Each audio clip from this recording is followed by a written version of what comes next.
وقال نسوة في المدينة امرأة العزيز تراود فتاها عن نفسه قد شغفها حبا إنا لنراها في ضلال مبين۔ شہر کی عورتیں آپس میں چرچا کرنے لگیں کہ عزیز کی بیوی اپنے نوجوان غلام کے پیچھے پڑی ہوئی ہے، محبت نے اس کو بے قابو کر رکھا ہے، ہمارے نزدیک تو وہ صریح غلطی کر رہی ہے۔ فلما سمعت بمكرهن أرسلت إليهن وأعتدت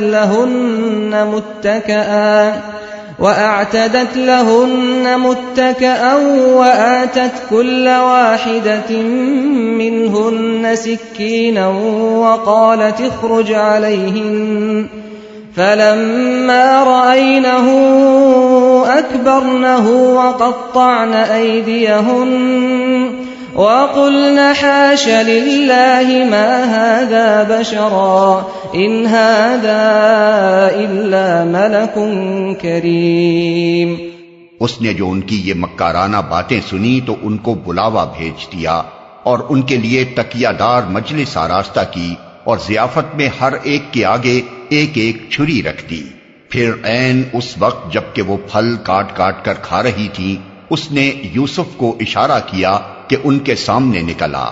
جب ان عورتوں کی نگاہ اس پر پڑی تو وہ دنگ رہ گئیں اور اپنے ہاتھ کاٹ بیٹھیں اور بے ساختہ پکار اٹھیں، حاشا للہ، یہ شخص انسان نہیں ہے، یہ تو کوئی بزرگ فرشتہ ہے۔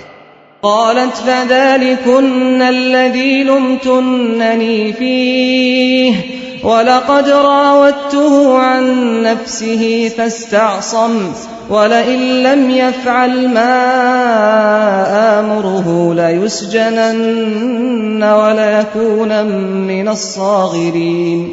عزیز کی بیوی نے کہا، دیکھ لیا، یہ ہے وہ شخص جس کے معاملے میں تم مجھ پر باتیں بناتی تھیں، بے شک میں نے اسے رجھانے کی کوشش کی تھی مگر یہ بچ نکلا، اگر یہ میرا کہنا نہ مانے گا تو قید کیا جائے گا اور بہت ذلیل و خوار ہوگا۔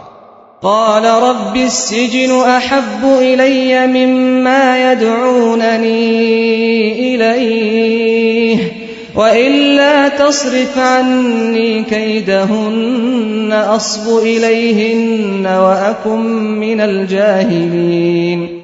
یوسف نے کہا، اے میرے رب، قید مجھے منظور ہے بنسبت اس کے کہ میں وہ کام کروں جو یہ لوگ مجھ سے چاہتے ہیں، اور اگر تو نے ان کی چالوں کو مجھ سے دفع نہ کیا تو میں ان کے دام میں پھنس جاؤں گا اور جاہلوں میں شامل ہو رہوں گا۔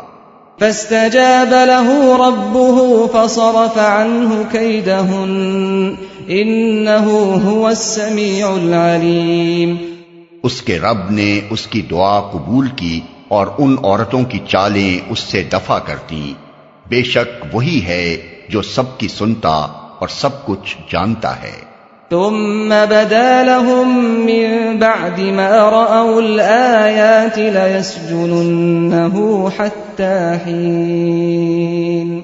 پھر ان لوگوں کو یہ سوچی کہ ایک مدت کے لیے اسے قید کر دیں، حالانکہ وہ اس کی پاک دامنی اور خود اپنی عورتوں کے برے اطوار کی صریح نشانیاں دیکھ چکے تھے۔